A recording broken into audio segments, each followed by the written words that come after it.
Hey everybody, Matt Halloran once again here with a Be Your Own Loud live stream slash restream slash podcast. Today, of course, we're going to have a whole bunch of fun because we are going to be talking to Johnny D. Now, we're going to talk all about who he is and what makes him unique and different, and why this new thing that he's created called When You is going to be probably one of the, not just a disruptor, but an absolutely huge opportunity for so many people to get unbelievable opportunity for some food. Just very quickly, I want to make sure that everybody realizes that sometimes these conversations do get a little bit spicy. And so if you are language averse, the podcast will actually have things bleeped out. But if Johnny or I say something, I got a potty mouth.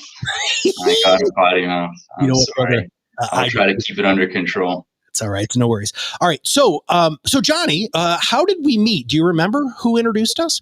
Oh gosh. I had saw you interviewing a good friend of mine, Ryan Gill. Yep. It was an excellent podcast. Oh, thank you. And I'm new to the world of podcasting as a listener.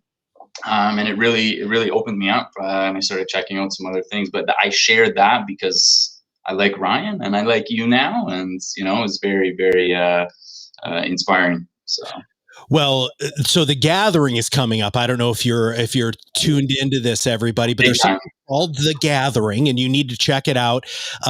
We'll make sure that we have it in the show notes. But it's this humongous event that's got stages all over the world, actually, if not America.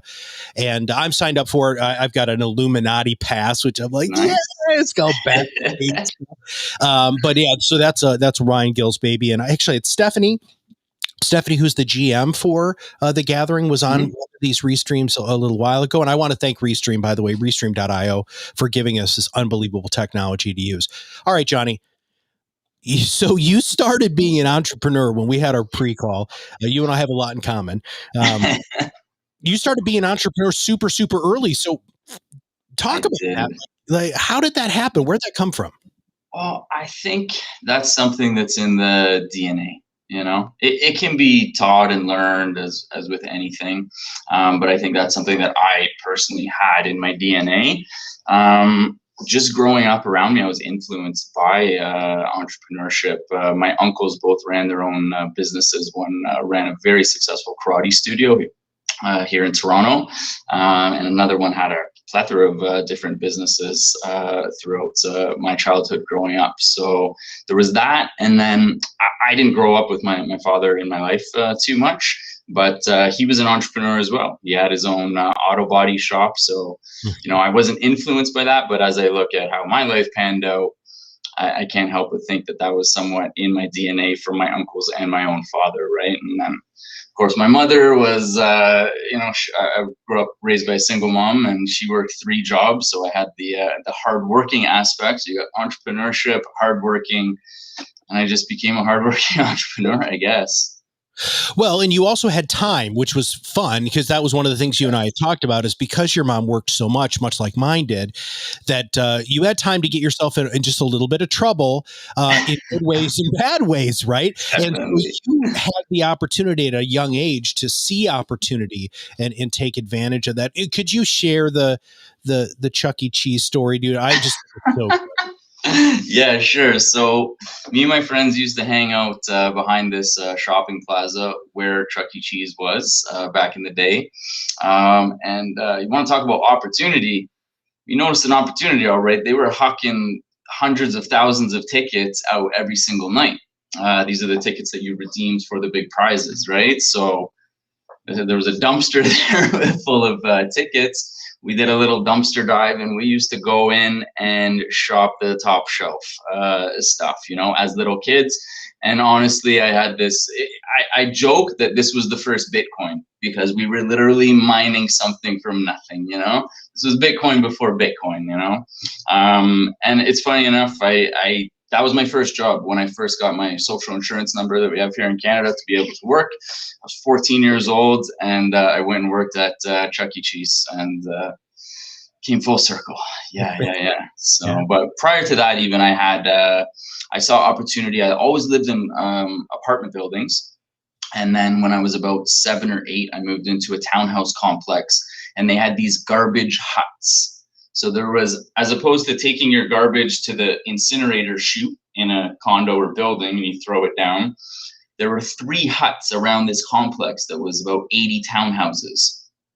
You got to take your garbage to the hut. What is this?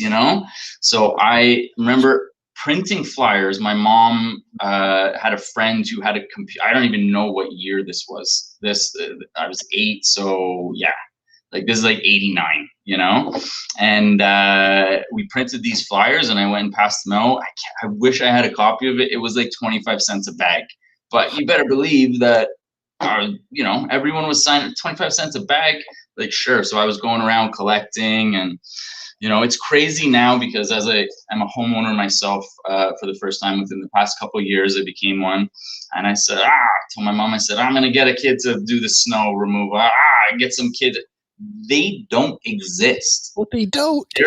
There are no hustler kids around. And if there was, and they put on a cute smile, they would be a multimillionaire, because people want that, and it doesn't exist anymore. So yeah, I guess I grew up in a time where it did exist, and I made it happen, whenever I saw opportunity. So I've tried to instill that in my kids too, and it's funny because they did do that, and we weren't formal enough to do flyers, but I made them knock on doors, and nice. It's unbelievable. I mean, the opportunity to be confident, right? Yeah. And walk, say, hi, I am, right? So we role played all this. And here's what I'd love to have the chance with you. And how many people said yes? My kids were like, wow, Dad, that was really easy. And I'm like, just like you just said, Johnny, nobody does it anymore. So you're filling a great vacuum. Now let's talk about vacuums, dude, because here is where I believe your genius is, right? Well, not only that, and there's a lot of other stories we could tell, which we'll save for another podcast. Okay. I just want to make sure that we're clear. Good. You're coming back. Just so you know. This idea of what is it? Where did it come from? Let's go there. Yeah. So When-U it's basically for anyone with a culinary talent to be able to monetize that. So it sounds very vast and all-encompassing, because it is. It's literally for anyone who can cook or bake or make pickles or whatever the case is, to be able to monetize that talent. Full disclosure, so I'm not the first to come up with this at all. I thought I was, as with many other things in my life. And then I hit old Google and I say, wow, this is like a whole, rabbit hole of home chefery. So earliest examples that I could find is like dating back to like 2015. And there were some ones in Toronto, there were some ones in Edmonton, and going back even further, if you were to look, Craigslist is a goldmine for ideas, because if you were to look, like, I don't know how long it's been around, but like mid-90s, I bet you if you look 96, 97 Craigslist, you would see the beginnings of Uber. You would see, hey, driving down San Francisco or whatever, anyone want to pitch, or vice versa. Hey, anyone going down to San Diego? I'll throw $50. The smart guy looking at that back in 97 said that's Uber, and basically, so I looked at all these ones that had existed, and I saw how I could improve them, because they failed. There's 3 that are still operational in California, where this is 100% legal. The States is more progressive than we are here in Canada in terms of home food laws. California is leading the way. Wyoming has great cottage country food laws. I believe Ohio is next. Florida's looking at passing some stuff. The entire UK. If you mention this to someone from Southeast Asia, they say, what? Like, that's a way of life. That's like, the lady at the end of the block makes the best whatever soup. Yeah, I buy it from her. They honestly, like, most people that I explain it to from even like South America, they're like, yeah, like That's how it is. You buy off the local person, and you cannot support more locally unless you pay yourself to cook. You can't support more locally than, you know, a chef who in these times is most likely an out of work chef, very talented person that lives on your block. So I tell people, first thing, I didn't come up with the idea, but I do think that I have a way to juge it, you know, if that makes sense, you know, to be able to make a minor change to make it that much more appealing. The logo's amazing. Oh, thank you. There's so much. And then for all of you who just for knowledge, you can go to the website right now, and you can sign up like I did. So I signed up as not a chef, as a consumer, Foodie, yeah. A foodie. Thank you. And it asked me all of these to come up with this kind of filtering system to make sure that I was going to be getting the content that I was for. So, you know, it's not built in yet, but I would hope that we could in the future grow into some sort of AI sort of learning for the benefit of you know, the consumer, not for anything crazy. But basically, when you're joining up, like, we want to know what you're interested in so that we can show you stuff. But I'll be quite open and honest with you. That's almost more valuable to the chef, and the chef. Sorry, Matt, the chef is my client. The chef is my customer. You would be the chef's customer. I give the chef the tools to best make that the most positive transaction possible, with tools of transparency and cleanliness and stuff like that we can get into. But basically, my goal is to service that chef. So imagine I tell that chef signing onto the platform, say, hey, what type of stuff do you make? Great. Because you know what? In this particular area, I got about 70 people that have said they like pasta in the past, you know, month. So it's data-driven recipes, which that doesn't happen anywhere. Like, restaurants are, you know, coming up with what they think will be cool, and, you know, but if you were to go to a restaurant and say, hey, like, I actually have like the demographic in this area, you know, 70 people are saying they want some sort of, you know, Asian, you know, dish, whatever it is, right? I find that would be very valuable information to anyone trying to, you know, produce anything food-wise, right? So, well, instead of them having to come up with it in a vacuum, right, brother? I mean, that's what happens a lot of times. I know some chefs here in town. There's some restaurants that we frequent regularly, and you know, a lot of it has to do with what's in season, what they can get, for sure, or creatively. But how awesome would it be able to go to them and say, you know, and you said 70, which this is going to be hundreds of people, but the people going to a specific chef and saying, okay, well, here's your area of expertise. We have 300 people in a 50-mile radius who really want you to make this. Okay, so it's data driven. So let's start there. But then what does this allow the chef to do? Let's unpack this more. Yeah. So this allows the chef to cater to their community, you know. There's also options that this could open up. Now, I'm on level 17.3 in my mind, you know, and I always, as a startup entrepreneur, have to remind myself, you know, the MVP. Our MVP is already going to be pretty robust. You know, I'm not, I don't subscribe to the, you should be embarrassed by your first, you know, iteration. No, I don't really want to be embarrassed, you know, by it. I want to send it out there in the schoolyard and it not get bullied, you know, basically. So, you know, I think with this first iteration, we've put a lot into it. I think to your question, another, you know, again, version 17.3 thing that we could implement is something whereby it's like Groupon. So there are meals where, you know, you're not going to make it for 2 people. You're not going to make it for 10 people. It's a pig roast. You need 30 people, you know? So I'm going to do a pig roast. I'm Chef Johnny. I'm going to do a pig roast on Sunday if 30 people buy into this by Wednesday. I'll go pick it up Thursday. I'll, you know, coons it, make sure it's all ready. I feel like that's a huge opportunity. I feel as well when there's one person and it's a direct chef to foodie relationship, there's so much more that can happen in terms of support, you know? When you go and you spend money and you tip and like the intention is there, but when you're dealing directly with the chef, that's a different ballgame. Okay, what if that chef is they dream of having a brick and mortar? You Yeah. know, I that's totally fine.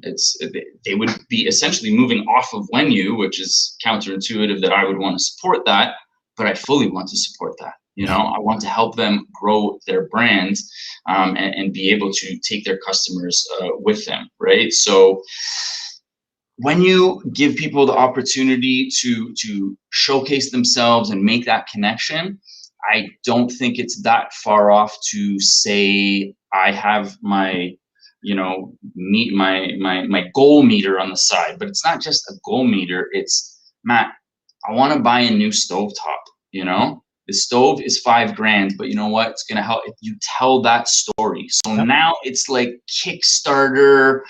There's so many things that could be incorporated into it once you have that connection. And I feel that flipping a toonie somebody's way. Sorry, that's totally Canadian. That was pretty Canadian. Yes, it was. But flipping a tip somebody's way is great and all, but knowing what that's going towards, I think is that much more valuable to both sides, and I want to give chefs that opportunity. Let's be realistic. There is a forest fire in the industry right now. These massive sequoias are burning to the ground, let alone the little trees. Okay. Now, when, the fire is out and the dust settles, sequoias don't just come out of nowhere. Okay. It's going to take saplings. And the restaurant industry, when they first look at something like Wenyu, can easily, as I have seen, get their arms up. Wait, what is this? I paid the price to have this. And we are not competing with a restaurant at all, first of all, which I can get more into later. But we are helping reseed the industry. People, and I can give great examples, Heartbreak Chef here in Toronto. I think that's his handle on Instagram. Man, this guy was making stuff from his home. He has built an amazing brand. He has sold out chicken sandwiches, 1,000 chicken sandwiches, people lined up around the block from an Instagram account he created from his house, The problem is with, people doing that is that it's disjointed on all these things, Instagram, Facebook, even people's own website, how do they get discovered, right? And that's why the app aspect of this is so wonderful. In fact, you just triggered like three things that I want to focus on. So one is the movie Chef. Yes. With Jon Favreau. I'm terrible with movie specifics, but I do remember seeing this and I really liked it. Well, the cool thing about it is his son is Instagram, live tweeting and all of this stuff. And that's how they bring people to this food truck that his dad, after being terribly disgraced, kind of went on a road trip with his kids. We here in Kalamazoo, so I live in Kalamazoo, Michigan. We have something called Kalamazoo Menu. And what it is it's local restaurants. They have to be locally owned, right? So the big chain stores don't have access to this, but they will post their specials and all of those things. And we have saved, I'm out of a total pride thing here. We've so many small businesses here in Kalamazoo who are restaurants with this Kalamazoo, it's called Kalamazoo Flavor Menu. In fact, some of the places that launched during the pandemic have had to grow and expand. In fact, one is called Burger Bros, and they now have 3 locations that serve round sandwiches and then something called turbo chicken. And it's because communities, and I want everybody to hear this, and this is why what Johnny is creating here is so freaking brilliant, is we as communities are like those Asian countries who are like, yeah, this is an afterthought. We already do this. We want to support this. We want to, those of us who are foodies want to support local businesses and support local restaurants. And there are many, many models out there. But here's another question, and I'm still trying to wrap my brain around this.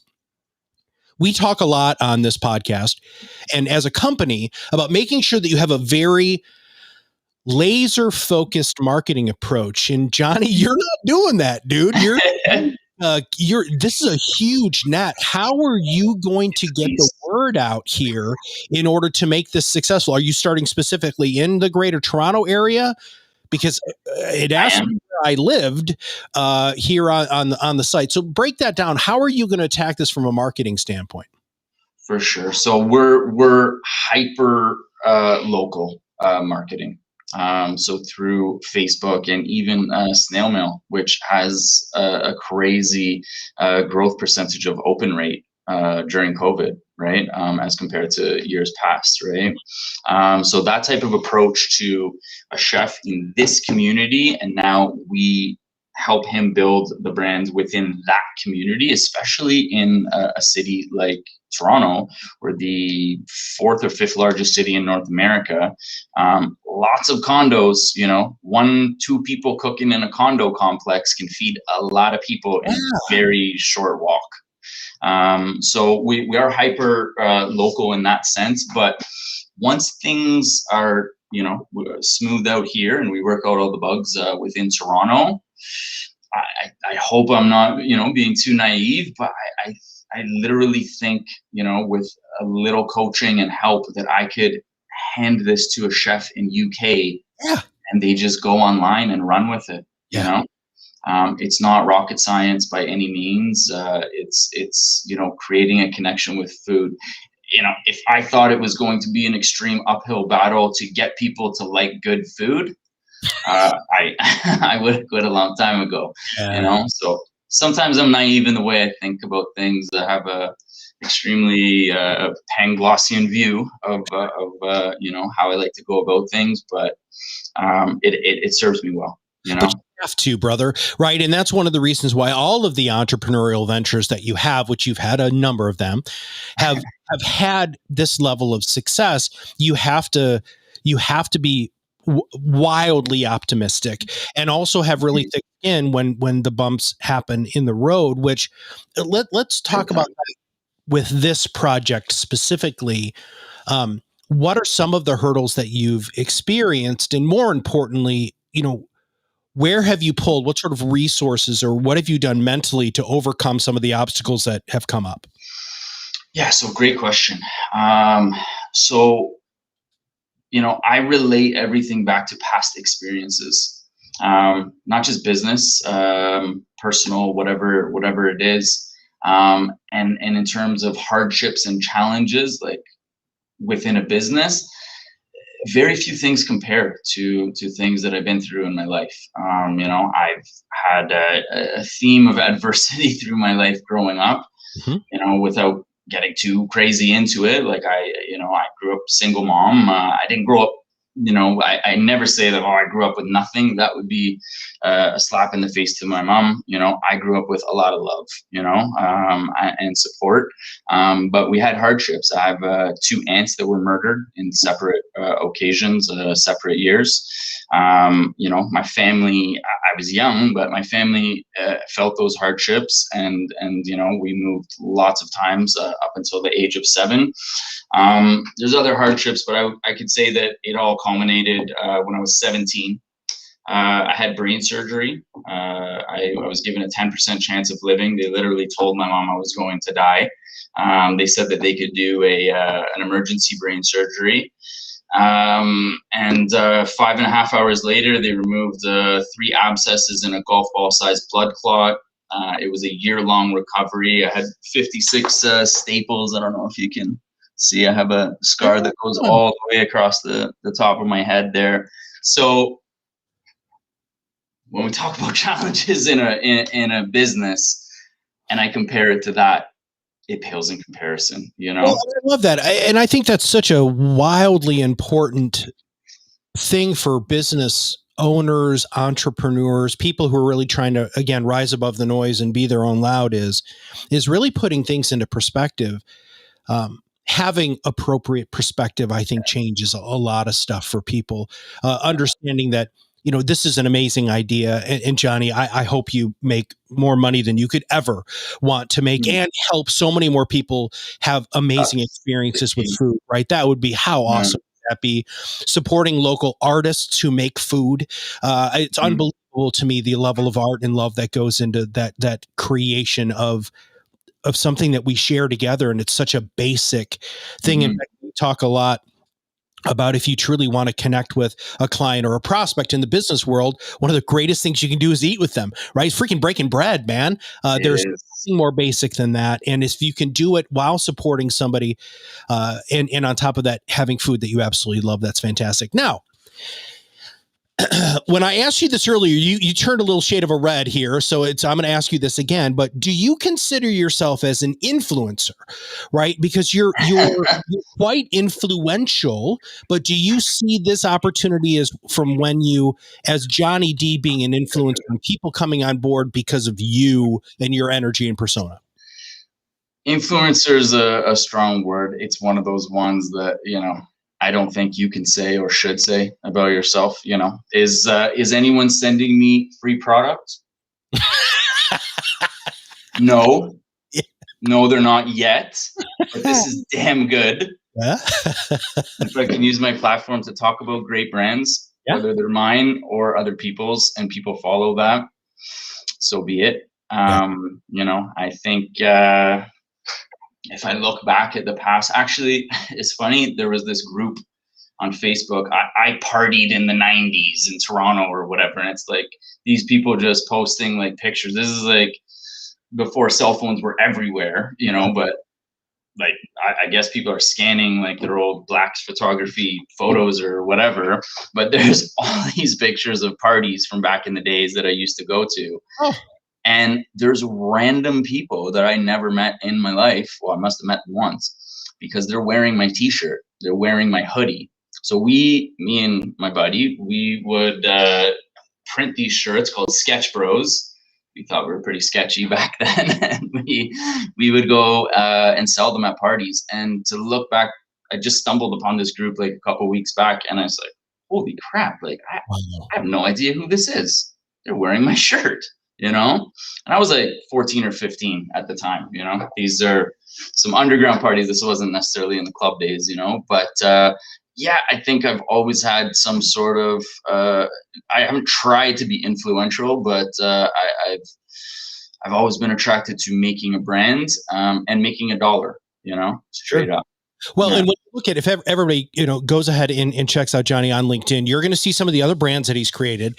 And when you look at the brand themselves, not just the When You brand, which, by the way, you really do need to spend time on that site, because from a branding perspective, from a messaging perspective, it is about as dialed in can be. Oh, that means a lot to me. I'm glad that you look at that, your influence, in a little bit different of a way. But I also really want to make sure that we deconstruct one thing before we really wrap up today, which is, from a systems perspective, you launched, Johnny, so many businesses, and some of them are quite active. How into the weeds do you get, my friend? I mean, so are you writing systems? Are you doing that sort of stuff? Do you have somebody who you rely on for that? Because if you look at all of the businesses that you're connected with on LinkedIn that you built, right? Did you do it all? Do you have a silent part? I'm confused on how you can do all of these things and have them do them so well. Thank you. I have some great help. I definitely, for different, I can't name, one that helps me with everything, but I have different team members in each of the brands. Okay.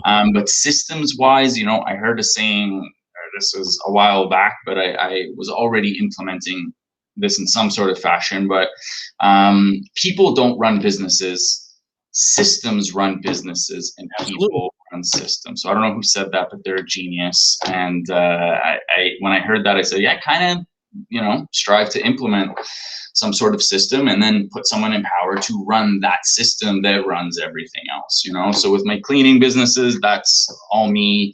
I've taken on help and partnership, which has been amazing, in one of my best friends that I grew up with. He's helped me out immensely. And because of that great partnership that we've had with the cleaning, he's actually my partner in When You. His name's Justin. insanely smart guy. I'm blessed to know the guy. So I do have great help in that regard. System wise though, it's just do it. Just try, when use the first company that is going to have a business plan. Sorry, Trees, my cannabis dispensary, it has a business plan. Obviously, we have an amazing CTO over there, Joe Navarro, who takes care of everything. That's not my shtick per se. I just help out with the marketing for that. But with most things, you just got to do it. It's Nike, just do it. Now with that said, I do not subscribe to the unicorn evaluations that go on in today's side. Hey, I'd love to be one and get a valuation of $1 billion. Yeah. But as an investor, as a founder, I can't wrap my head around something losing money for 1 year, let alone 10 years, 20 years. That's mind blowing to me. You got to jot it down on the back of a napkin. It costs this much to do this. I'm going to sell it for this. This is the profit.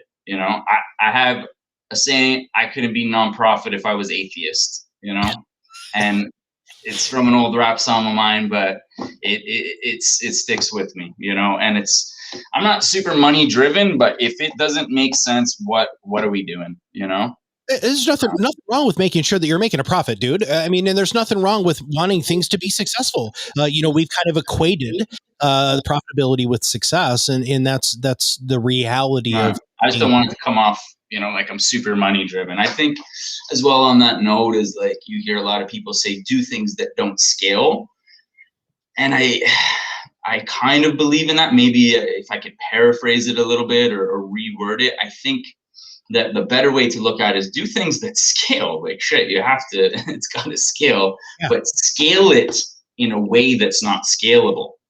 Okay. If I can think of an example, you're selling cakes, but each cake is going to come with this, and it's going to get hand delivered, and that's not scalable. The scaling part is not scalable, but you use that as a means to hyperscale something, the actual thing, it better be scalable.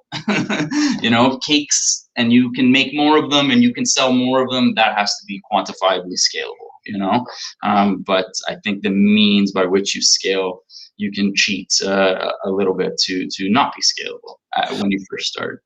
Well, and I think that what Wenyu has done, or what it is going to do, is allow people to feel a real connection, right?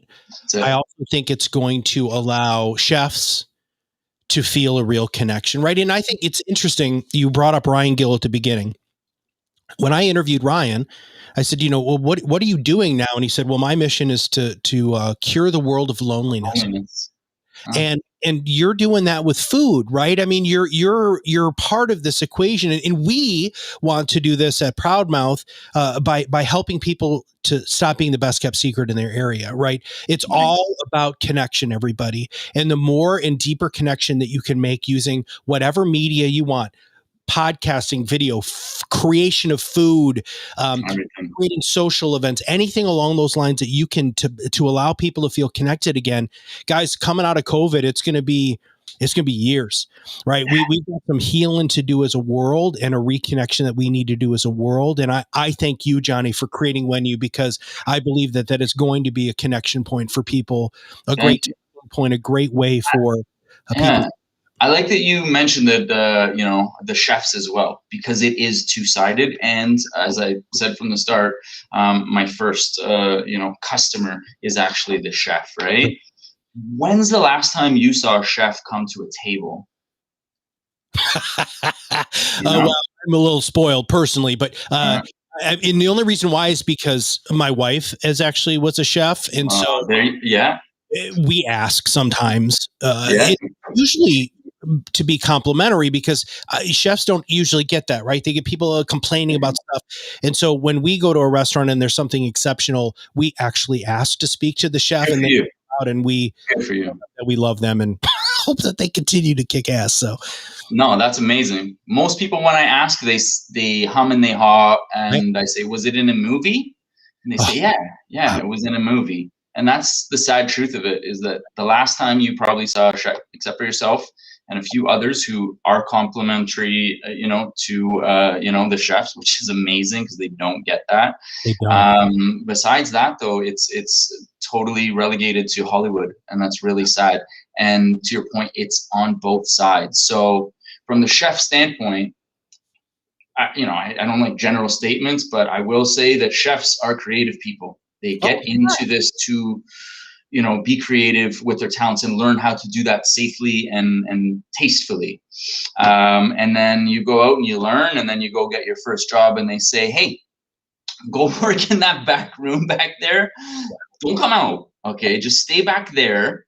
And whatever you learn to make, we're just gonna need you to make what I say back there. These 10 menu items, can you just go do that? And again, don't show your face, This is the recipe for how to have a creative person's soul sucked from them. Yeah. And next thing you know, it's a spiral in the industry, and it's not that necessarily the healthiest lifestyle that gets led. Yeah. And it's due to lack of connection. That's what it is. The chef is missing that connection as well. And once they are able to get that, I think it's going to be a whole new world. Well, so you have the ears of a halfway decent amount of people. What do you want people to do? Sign up. I can't guarantee that we will be in your area within the next week, or month, or year. We're growing, in Toronto right now, and then we'll be focusing on UK and California. But who knows? Who knows what could happen? I also can't stop someone. If you want to download it as a chef and start making stuff in your area, who am I to say anything, right? Yeah. It's just a tool for you to be able to monetize your talents. That's all it is. So please make sure that you, everybody, not only follow Johnny on LinkedIn because he's always posting super cool stuff, but please make sure that you go to the website. That way, you guys can sign up for it too. The onboarding. It was fun. It was fun. How many onboarding experiences do you have signing up for something? It got me thinking, right? So Johnny, I was, what kind of foods do you like? And all, and first off, it made me hungry, which is probably really good for your system. And it's get hungry, right? Man, absolutely. And the thing is, there's many places where you can go to get food. We're where you come to get hungry. Yeah. And that's the difference. So it's not when you get hungry, it's when you get hungry. Nice. Well, Johnny, hey man, it's such an honor to know you. What I'd love to have the opportunity to do is, just check in with you, 6 months or whatever, where you're at, what you're doing, what's changed, what hasn't. I think everybody who's listening to this is going to want to hitch themselves to your wagon and find out where this journey takes, because it's such an amazing idea, and you're truly a good human, man. And we all appreciate you a whole bunch. That means the world to me. Thank you so much for the opportunity. You're welcome, man. Well, if you have not subscribed to this podcast or this live stream, please make sure that you do. It's very, very easy to do. And there's all sorts of links and stuff to do that. And for all of us here at Proudmouth and everybody at When You Eat, and of course, all of the other business ventures that Johnny has, make sure that you subscribe to all of that stuff. And we'll see you all on the other side of the mic very soon. Awesome.